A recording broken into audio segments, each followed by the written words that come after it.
Today's video is special. Not special in any real significance, but special in the level of pure stupid. It is, of course, science fiction, as the brand suggests, but first, to kind of explain the level of dumb that's going on, I need to dive into a tangent into real life. Because imagine all the comically silly developments and ideas that went into the World War I and II craze of flying tanks. All of those ridiculous ideas.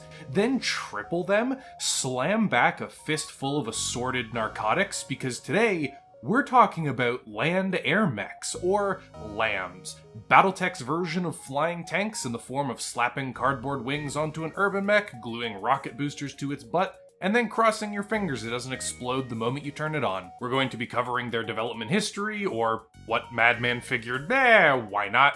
Going over their uses on the battlefield, or lack thereof, talking about some of the models that were mass-produced and some that were not, and we're going to be talking about some non-canon, fan-favorite land-air mechs, because of course the trash can just refuses to die, and finishing off with why they practically disappeared from the setting. Spoiler, it was lawsuits, just like everything with BattleTech.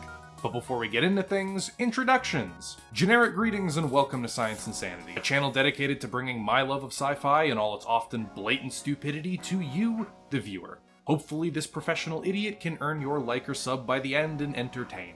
And with that, on to the video. So let's start with what LAMs are, not the animal, and how they were developed.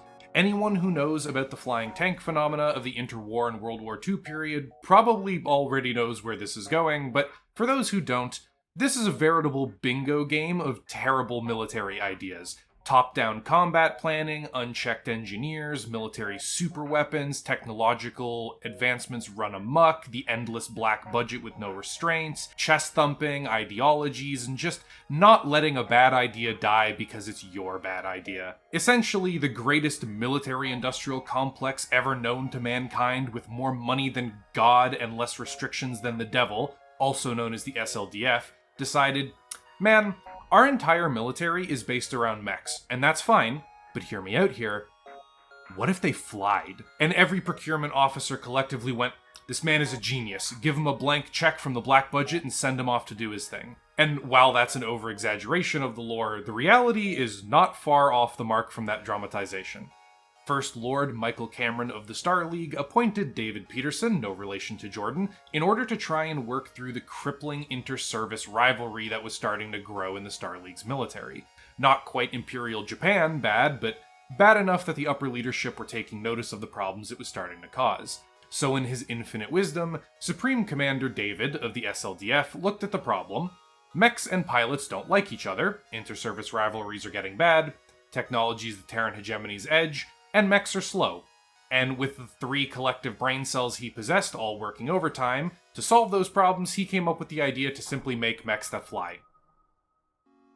What could possibly go wrong? Dropping contracts on a number of different companies to produce an air mech, or a mech that could fly to bridge the gap between mechs and aerospace assets, while providing a fast but durable scout, reconnaissance, and rear-line strike vehicle.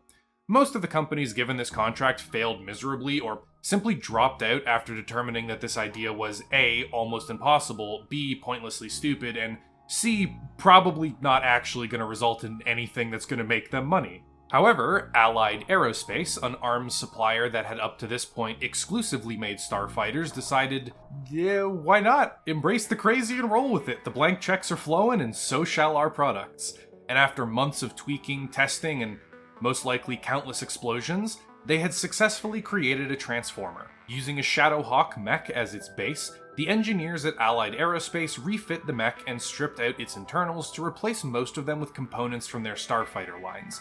The resulting Shadowhawk LAM, or Land Air Mech, looked nothing at all like a Shadowhawk because they had so dramatically changed its chassis that it was functionally something different. It was only the same in name. The resulting LAM mech boasted heavier armor than most light mechs and a respectable armament of a large laser, medium laser, LRM-5 bank, and an optional bomb bay that could hold small ordnance.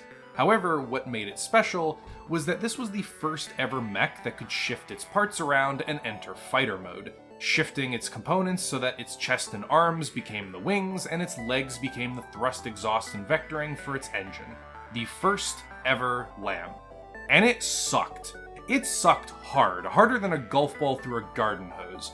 When in mech mode, it was unstable and prone to disastrous mechanical failures. Even light damage could overwhelm the gyro and knock it over because all the components had to be ultra light. Shifting between mech and air mode meant that sometimes it would just get stuck halfway between as a jumble of metal and components that couldn't really function. And it needed 2 pilots, one mech pilot and one fighter pilot to work, meaning the cockpit was huge, terribly protected, and somehow paradoxically incredibly cramped. All in all, it was a disaster. But it was a proof of concept. It was technically possible to make a successful mecha-morphing vehicle that could go between giant stompy robot and fighter jet. And so, despite the initial idea having severe and glaring drawbacks, military procurement saw dollar signs and development began proper. The land air mech was quickly found to be an outright impossibility at anything above around 50 tons. If the default mech chassis was any heavier, nothing the Star League had or tried would make it fly properly, and if they could make it fly, it would need to sacrifice so much armor and weapons for such a small benefit that there was no point. So the vast majority of all land air mech development started focusing on light mechs. Since a core role of the LAM was supposed to be scouting or rapid flanking maneuvers, it was the most reasonable place to start. As such, the first truly successful LAMs were the Stinger and Wasp. You'll notice they look identical. Old BattleTech tended to copy pasta designs a lot. These were some of the smallest mechs around, coming in at only 20 tons a pop, and their small size meant that they were the easiest to convert over to land air mechs, or light air mechs if you will. This joke only exists so that when I inevitably fuck up the acronym and say light air mech instead of land, you'll all think it's a continuation of this trash joke. But moving on, the land air mech found its place quickly after that, serving among the SLDF's lighter mech forces, mostly as a complement to regular scouting groups. They were jack of all trades, master of none, able to fly forwards with frightening speed and mobility to scout ahead of or behind enemy forces where they weren't expecting light mechs to be so quickly. And while they had limited ability to fight should they need it, still being better equipped and armed than most of the common ground vehicles, they were usually half as well armed or armored on average than their pure mech or fighter counterparts, while being too slow to realistically make use of the fact that they fly to dodge incoming fire or escape effectively. Early LAM designs also had the hilarious problem of too many cooks in the kitchen, having one mech warrior and one fighter jockey sharing a cramped cockpit. When the LAM took off, the pilot would take over, and when it landed, the mech warrior would swap in. The problem is that this caused constant issues between the two, as the tactics and decisions rarely matched up. Where a pilot might decide to retreat and reposition, flying away, the mech warrior might decide to do hit and runs or YOLO at the enemy to try to break an offensive, darting out of cover to shoot before running back. They also constantly argued over when was actually a good time to swap back and forth because both thought that it was, in their direct opinions, their quote-unquote vehicle, not the other guy. This led to a lot of early deaths and destroyed mechs when the pilots would do something stupid and get themselves killed. Eventually, though, LAM pilots would be specially trained for it, and they would move back down to a single operator rather than two splitting control. This pilot would devote half their time and skills to mech warrior training and half to aerospace fighter tactics. You were then functionally left with a vehicle that's a mediocre fighter at best and an average mech warrior half the time. LAMs fell into a position relatively quickly after this of being support units, used mostly for scouting and rarely, if ever, for rear-line combat like was envisioned. Since even a tiny amount of damage could stop them being able to transform or knock them out of the sky, the idea of sending LAM mechs behind enemy lines to harass convoys or search out ammunition and supply dumps didn't really pan out, because you're essentially hand-delivering a top-of-the-line technological marvel to the enemy if they so much as get breathed on the wrong way. And speaking of getting hit while flying, yeah, that tended to happen quite a bit for these things, because they weren't as fast or maneuverable as proper aerospace fighters, and with how delicate all of the components were, a single hit was often more than enough to bring them down, and since they often flied low to avoid detection and to make swapping to a mech easier, they often didn't even have time to react before they slammed into the ground. Sometimes not even if they actually get hit. A lot of the various LAMs have issues with their software, computer systems, and mechanics. Those problems being stuff like transforming back into a mech mid-flight by accident because there was a glitch. So even if you're not shot down, the lamb might just decide it wants to die, but doesn't want to die alone, so hallelujah, hope you're getting into the good place, not the bad one. There's even an in-between form that they nicknamed the air mech, copyrighted by another game. This is the disgusting in-between. It looks like a jet with legs, or like a mech with wings instead of arms. It's a fugly design. I hate it.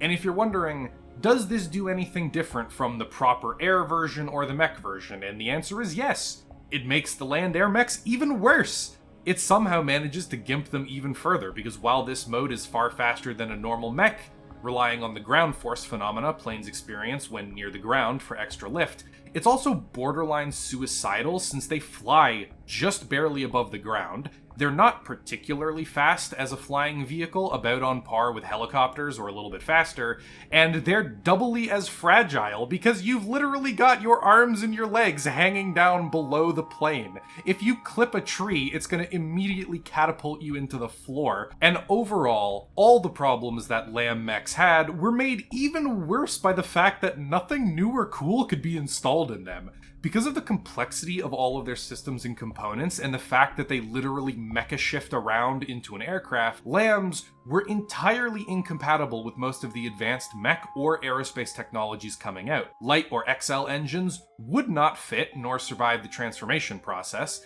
Later in the timeline, omnipod technology was also incompatible, and many of the core structural elements like endosteel were a no-go because they had problems actually shifting around.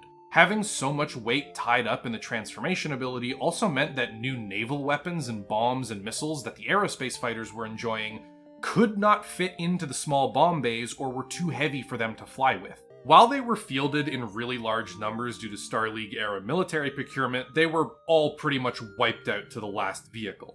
They suffered horrific casualties in the early days of the First Succession War. Entire battalions of them wiped out for very little gain, while production lines for the advanced components were bombed to ash or starved of the materials that they needed.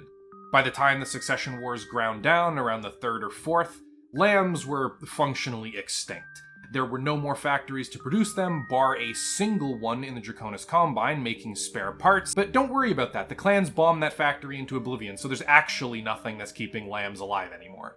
And the only groups that continue to use these were pirates and mercs who didn't have anything else, or rich collectors and warlords that had them for the prestige, because they were functionally useless in combat, they were incredibly fragile, and there was basically no way to repair them. Even when the clans experimented around with them, far more advanced tech, far more competent mech warriors, they ran into all the same problems and generally came to the conclusion that land air mechs were a waste of time, money, and resources without adding anything particularly valuable to the battlefield. The only really useful advantage they have was that the lamb could be deployed in orbit from their dropship and independently make its way to the ground, letting an army land forces without first needing to destroy heavy surface or space weapons, and then suffering heavy casualties doing so. But this was a questionable advantage, because while lambs could get down to orbit without being molested by anti-space batteries, they couldn't really outfight anything they ran into once they got there. Even other light mechs generally had more firepower and survivability than your average lamb, so kind of a pointless tactic. The Word of Blake also made a few land air mechs, which is hilarious, though they were also mostly failures and only really used because Comstar has a fetish for Star League-era tech and ideas, even if they're not good ones. The heaviest land air mech to ever be put into serious production until the Jihad was the Phoenix Hawk, a 50-ton design that looks absolutely nothing like the normal Phoenix Hawk. It's literally just a fighter jet on legs. Not much to say here, it's the heaviest lamb, it's still a terrible design, plagued by technical issues and vastly outperformed by regular medium mechs and heavy fighters or bombers. And then we get to the Word of Blake land air mechs. These just... I give up. What the actual fuck is this? Polish? Who puts two W's next to each other? What even is this name? Their only advantage was during early engagements where nobody was expecting them, since everyone believed LAM technology was a dead end. Then suddenly the enemy mecha shifts into a jet and flies off somewhere. It wasn't particularly dangerous or effective, but it left a lot of people really confused. The other reason that they performed better than they did during the Star League era is because most of these lambs abused clan tech to no end. And that's basically a cheat code, because clan weapons and technology basically doubles the effective firepower and killing potential of anything you put it on. And honestly, the history of land air mechs pretty much ends there. Even on tabletop, they've bounced back and forth between brokenly overpowered and brokenly useless, and they've never really been playable or properly balanced to the point where they saw mainstream, wide-scale adoption. But there is one land air mech that I am utterly convinced, that everyone watching this video clicked on for. Because let's be real, you don't care about the history of these things, you don't care about the lore or the canon, you're all just here for the trash can. Whenever it shows up, it's the only thing anyone ever cares about. You saw the thumbnail, you saw an urban mech with wings and rockets, and then your brain just turned off. Your lizard brain turned on, you went, oh, urban mech trash can, oh, funny, click video. And that's exactly why you're here. Of course, I'm talking about the meme machine itself, the land air urban mech, the king of the battlefield, the little mech that could. It's nicknamed the trash can by the community, not the trash can't, and by God is the Irby gonna fly. Jump jets don't work, Irby is still slow. Putting bigger engines in it didn't work, Irby is still slow. Putting all of our hopes and dreams and aspirations into the Irby didn't work, it's still slow. But this time, with lamb technology and enough duct tape to make a mech tech choke, the Irby finally can into fast. The Irby lamb is not canon, but everyone's asking it to be. Catalyst Games Lab decided they were going to embrace the meme and made the Irby lamb model for purchase and use on tabletop in Alpha Strike.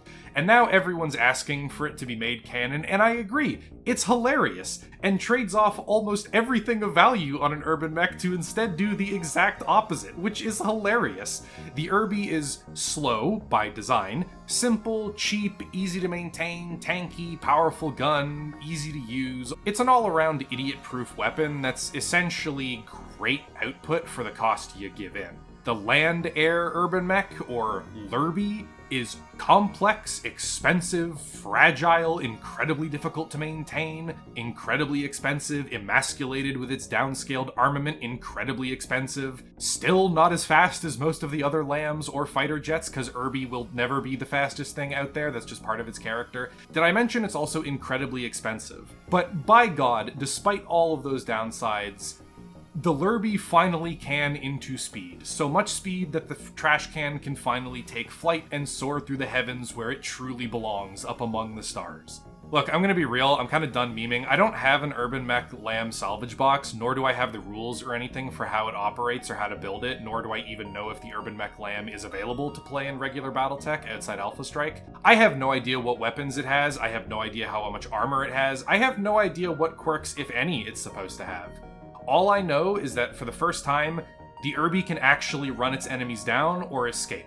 In my heart of hearts, in my dream of memes, tells me that it's got an AC-20 on one side and small anti-pigeon laser on the other, but realistically, it's most likely a small laser and an AC-5, maybe an AC-2. I think the awesome artwork by Eldonius Rex, socials linked in the pinned comment by the way, is probably the closest you're gonna get to what it would actually look like the most realistic example of an urban mech lamb. Small autocannon, small laser, stubby little wings, and the giant legs have been turned into engines. Would it be effective? Honestly, no, none of the lambs are effective. Is it funny? Absolutely. The Lurby is proof that anything can fly with enough dynamite, and the Lurby is the perfect example of if brute force isn't working, you're not using enough of it, and baby is it using enough of it. The last segment of this video, why land air mechs seem to disappear from the setting and why they've almost had no support over the years. And honestly, it's a multifaceted problem. First, let me get the elephant out of the way. They just suck.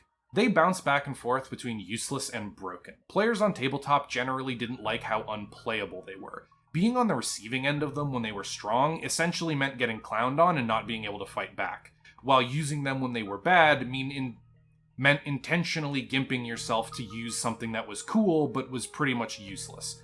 So they tended to fall out of favor and play pretty heavily after they were first introduced. The real reason though that land air mechs kinda disappeared is because, well, in classic BattleTech fashion, lawsuits, baby! Or more accurately, polite requests to stop with a cease and desist order handed over afterwards. You'll notice when you look at the old artwork for lambs, they bear a striking resemblance to other mecha designs from something like the anime Macross, for example. Almost like the design was simply copy-pasted over and okay, yeah, this is just the unseen mechs all over again. Initial lamb designs were ripped straight from other IPs like regular mech designs were, the classic targets being Destroid, Robotech, and Macross. For anyone that doesn't know, BattleTech has been fighting for its fucking life since its inception. While they got the rights to use the design from the original IP holder, they did not get commission from the company with exclusive distribution rights in America, Harmony Gold. The Unseen Mech debacle also included the various lamb mechs on and off until FASA, whatever, the original owners of BattleTech just gave up and said anything that wasn't in-house and entirely owned was now off limits, gone. That didn't stop Harmony Gold from coming back later to try and strangle BattleTech into its grave during the darkest point of the setting's existence, but that's a story for another time. So, land air mechs kinda disappeared from the setting due to a number of reasons. Poor implementation in-game that meant that people generally didn't like them or want to play with them. Dead-end lore in the setting where they were literally written as a kind of pointless technology that everybody gave up on. And IP infringement lawsuits in real life for the designs that they used. They're coming back now, and by some absolute fucking joke from the Divine, they're spearheaded by the Urban Lamb, of all things, but they are coming back, which is cool. They're undoubtedly one of the silliest parts of BattleTech, but the setting is often so serious and depressing that a little bit of funny is more than welcome. Unfortunately, there isn't much else I can really dive into. Each of the mentioned lambs in this video have little to no lore. And that functionally brings us to the end of the video. If you've made it this far, you're clearly the target audience, or you've been hate watching me and leaving angry comments, in which case, thanks for the engagement. The algorithm cares not from whence the engagement flows, only that it does. But if you did enjoy the video, why not leave a like, subscribe, comment, ring the bell, all that stuff, since it helps the channel out a lot, especially a smaller one like this, and it lets YouTube know that you want to see more whenever Sai uploads. If you're feeling generous, Sai also has a Patreon where you can throw a few bucks towards my Stayin' Alive fund. Please, I need money, I'm so broke. Or if you just want to hang out with fellow Turbo Nerds, we have a Discord, safe space for all things disgustingly geeky. I also try to stream every Saturday, so if you want to hang out live, there's that as well. Everything linked in the video description. To all the people already supporting the channel, a huge thanks to the arms dealers supplying all the toys and tools discussed in this video. The Urban Lamb feels like I'm trying to fly a whale and turns with the finesse of how about no. To the food merchants making sure that starvation is always a far-off threat, a huge thanks. Not so much for my often missing co-host, but he can starve. And to the coffee vendors fueling my war on sleep, the battle is glorious and I shall one day never sleep again. Thank you everybody for your support. Outros are hard. Goodbye!